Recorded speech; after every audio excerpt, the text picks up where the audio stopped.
Hey, friend, welcome back to the podcast. Today, I want to acknowledge something. You. You carry a lot: vision, responsibility, expectations, all the things. But when was the last time that you made space for yourself just to be? In this episode, we're going to press pause on the productivity talk for just a bit, and we're going to lean into something that's a little bit deeper. If you have felt stretched thin or secretly a little weary, this conversation is your reminder that you are not alone in that. I am raising both hands, and you do not have to lead on empty. So let's talk about what it really looks like to rest on purpose. Here we go. Truth time. When's the last time you raised your hands for a swift kick in the pants? Well, I'm the no-nonsense type friend who's going to tell you when you have food in your teeth. So let's get right to it.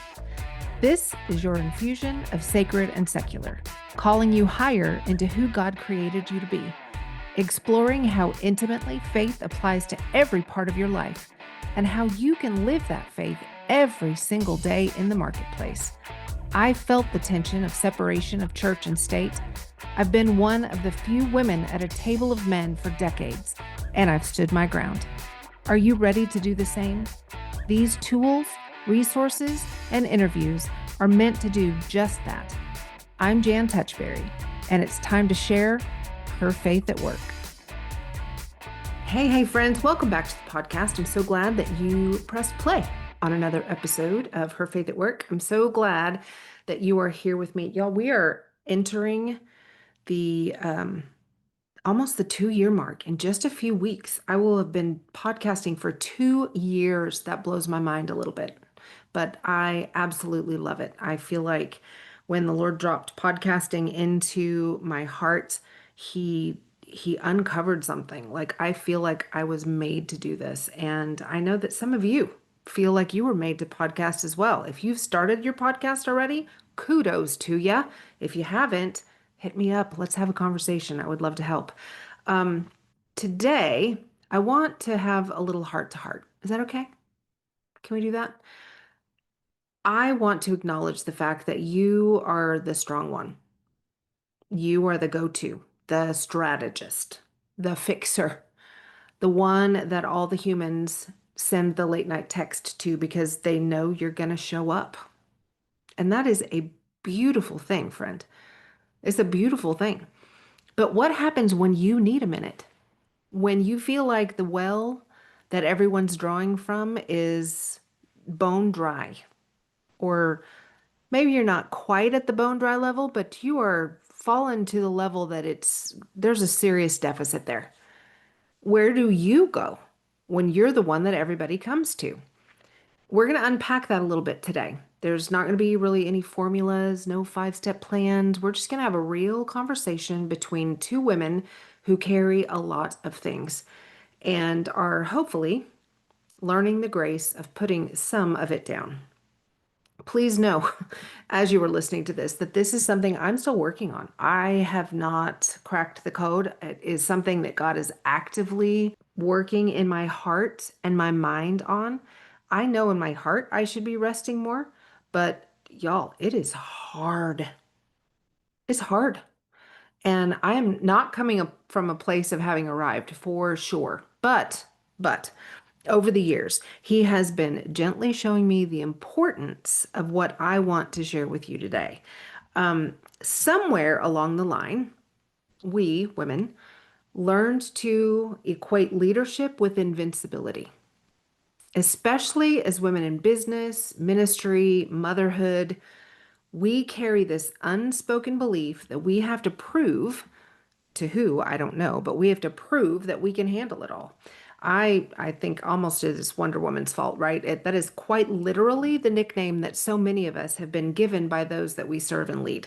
I have somebody who calls me Wonder Woman every time I walk by.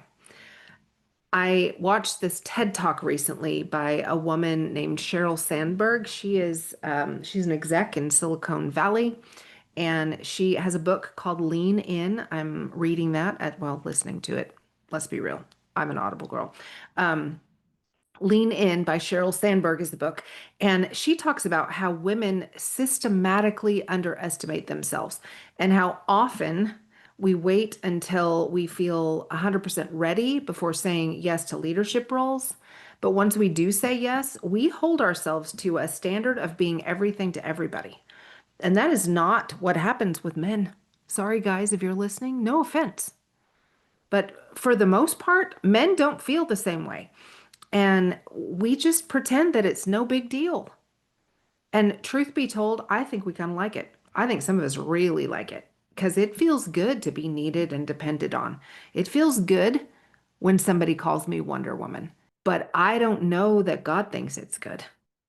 Remember, we don't just lead. We manage emotions, we mediate conflict, we maintain calendars, we remember birthdays and bottle sizes and to get the diapers and branding colors and what soccer games we have and who's taking who where and drop off and pick up and all the things. And here is what I've learned the hard way. Leadership doesn't mean that you stop needing care. It just means that you have to fight harder to receive it. I am with you on that. I'm like in the thick of it at the moment. But when you're the one who everybody leans on, there has to be a place where you can go to lean on someone. There has to be that place. There has to be a time, right? There have been many times in my life that I have been not fine. But in true Enneagram 8 fashion, I rarely admit it until I can't really fake it anymore. And I just need a break because I'm going to break. A few years ago, I had just come off of a season of pouring out.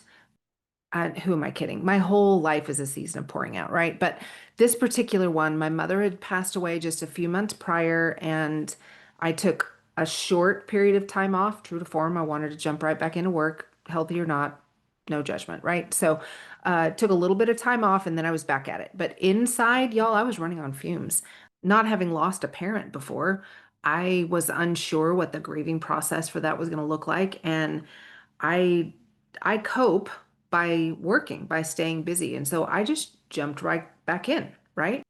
But I remember taking a walk one afternoon and suddenly stopping like mid-step and thinking, who really sees me right now? Who sees what I'm going through? Am I band-aiding it and covering it up and masking it so well that nobody really understands that I've got nothing left in the tank to give? My business doesn't see it. My brand doesn't see it. They don't see what I do for everybody else. They don't see the real inner workings of me. Only the Lord sees that. Because, why? Because me, it's personal flaw, right? I don't find it easy to let other people in. I have a very small circle, y'all. Very small circle. And I know there are a lot of women who are that way. Not everybody. I'm not talking to everybody, but there are a lot of us who are like that, right? And so that moment really led me to seek the Lord for how to fix it, how to fix me. He led me, longer story for a different podcast, another day. He led me to a retreat that honestly I couldn't totally afford, but I knew deep down that I couldn't afford not to go. He even told me to take some alone time before the retreat, so I did. I booked a room a few days prior to the retreat start. I didn't have a plan, which is very unusual for me. I didn't have content batched. I didn't have any work that I took with me. There was nobody needing anything. It was just me and my Bible and a pair of fuzzy socks, and I just went. And friend, that time was so pivotal for me. Not only did I feel the Lord walking me through the grief, but I knew that He saw me and He was healing parts of me that I wasn't stopping long enough to realize needed healing. That time was like a release valve. Like my body finally believed it was safe to exhale.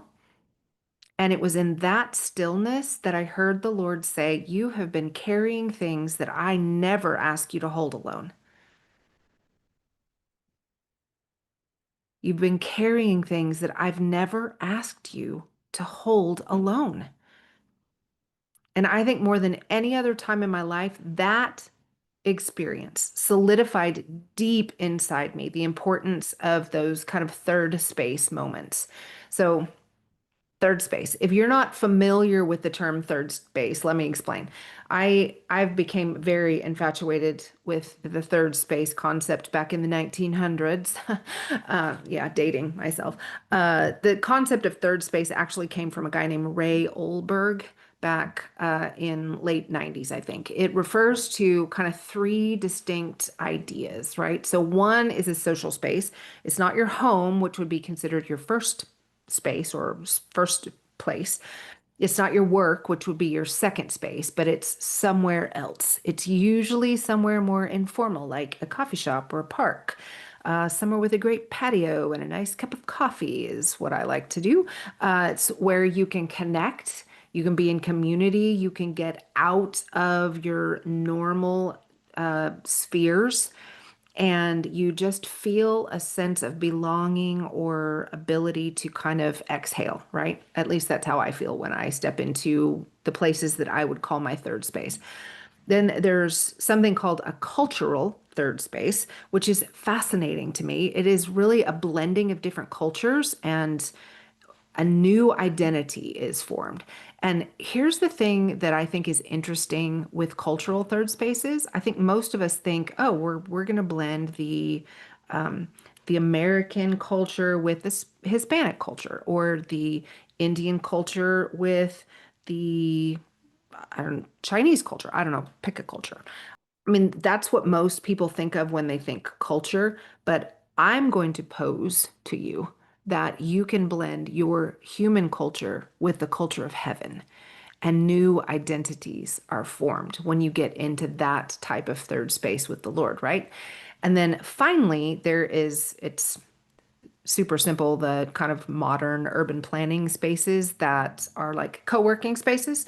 You know, I love me a good co-working space. That actually is a dream of mine to open one of those one day, but it's really where you blend work and life and leisure and community and all the things in those co-working spaces. So, though that is the third space concept. And I can tell you that as a visionary and a creative, getting out of my normal spaces, that is super important for me. I cannot sit for long hours in the same room with the same walls that I'm looking at, even if they are beautifully decorated or what. I can't. I just can't do it.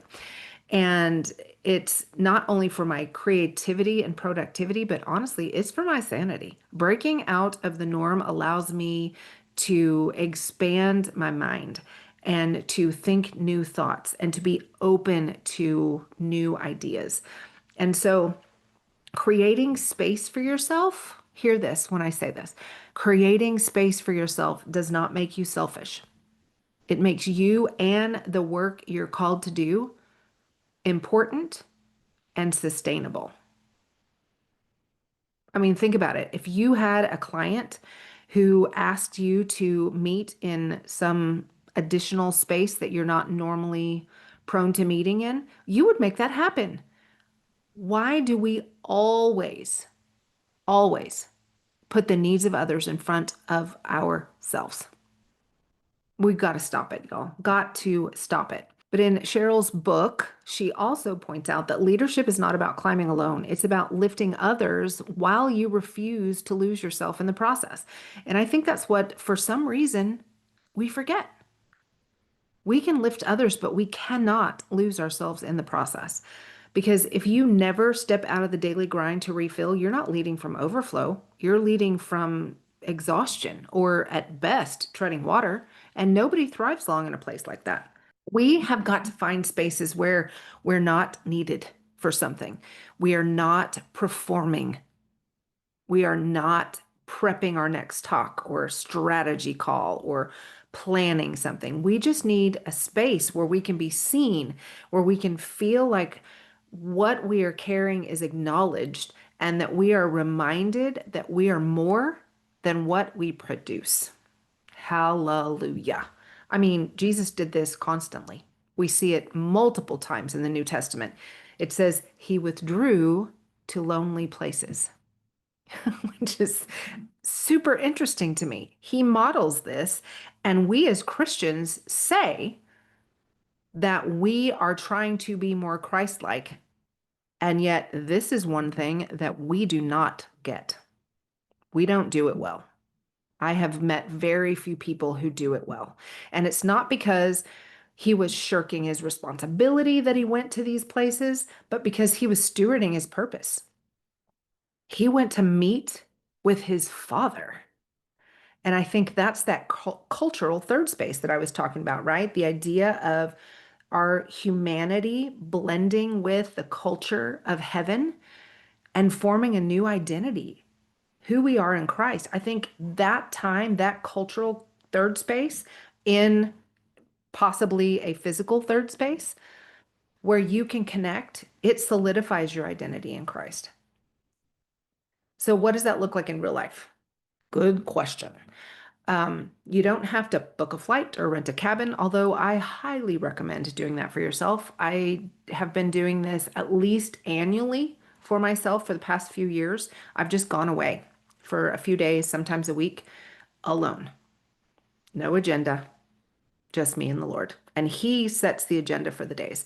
And it has been worth every penny, y'all, every penny. But you do have to be intentional. You don't have to go to that extreme, but even if it's smaller than that, you have to be intentional, right? So here are a few like small ideas that you could use as a third space. If you have a local coffee shop that you love to go to, I always prefer ones that have a good patio if it's good weather, because I think being in nature helps connect us to the Lord. Write on your calendar, third space hour. Schedule yourself an hour. Don't bring your laptop. Just go. Just get out and be at the coffee shop, right? Or wherever it is. Morning walks. I do that a lot, almost every day. And that is a time that I have with the Lord that I say, okay, what do you want to say to me today?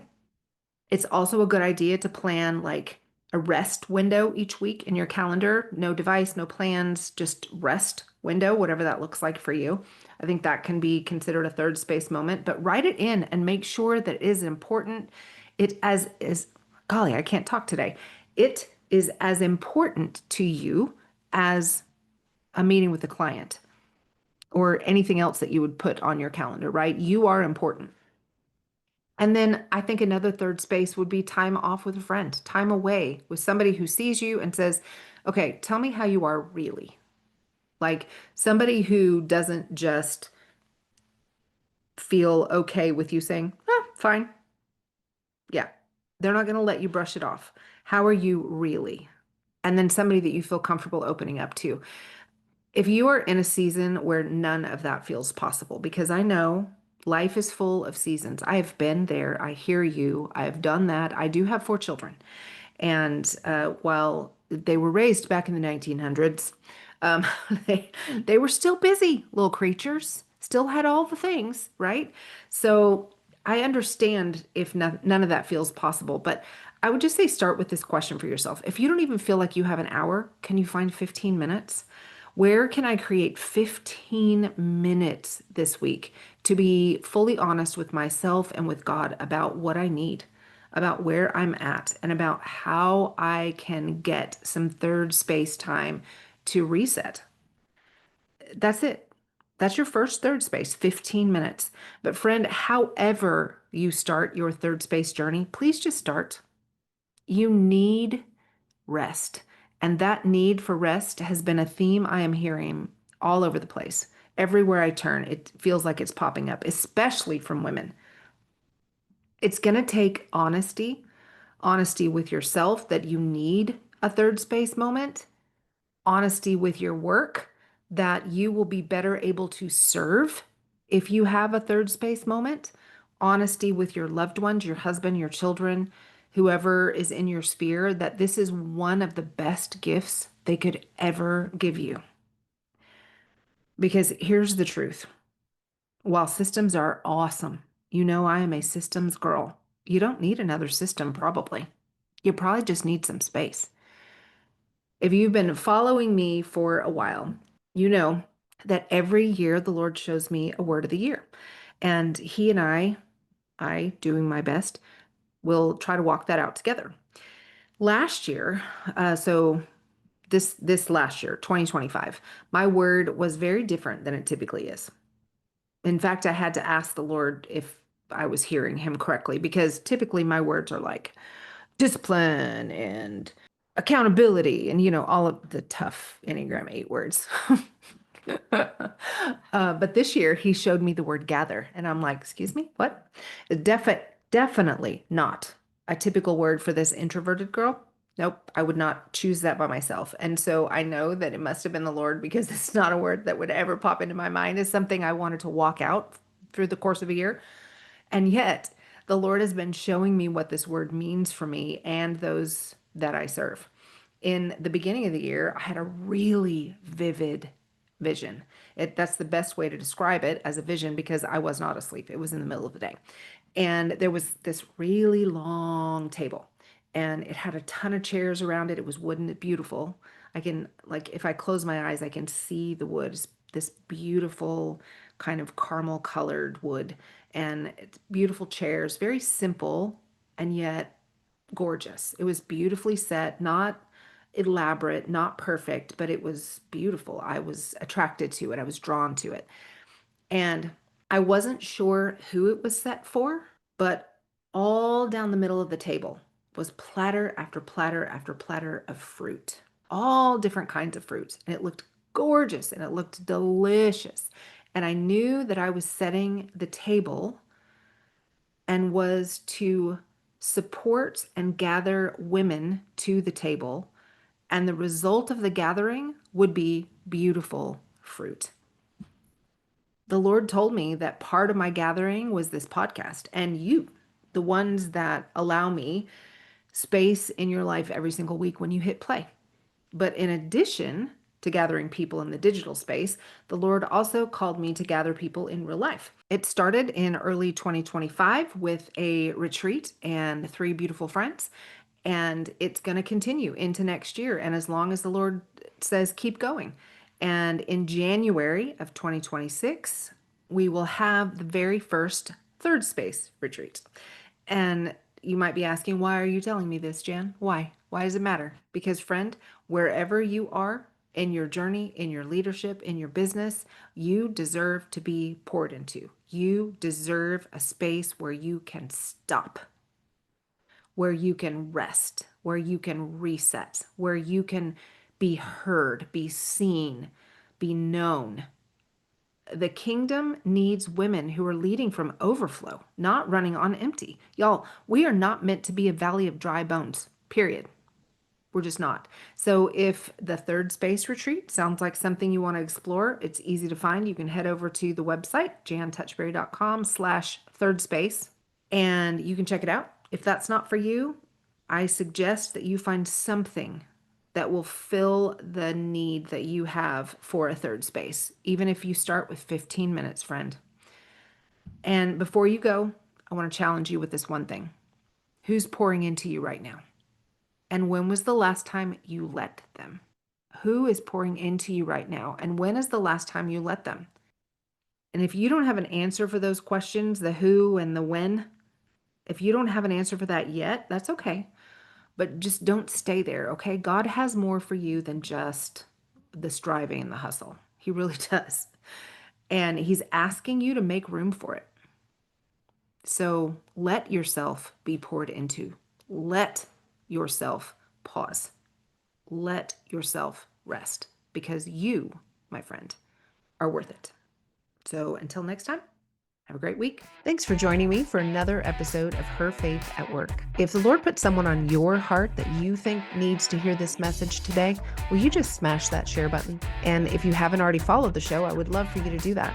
Super extra points if you hop over to Apple Podcasts and leave us a review. That helps the algorithm pick us up and drop us right in the AirPods of people that need to hear what the Lord is saying to them today. I hope you'll come back for the next episode of Her Faith at Work. The podcast comes out every Wednesday. And if you look down in the show notes, I've even got a couple of free downloads for you that I think you will really enjoy. With that, have a great week. See you next time.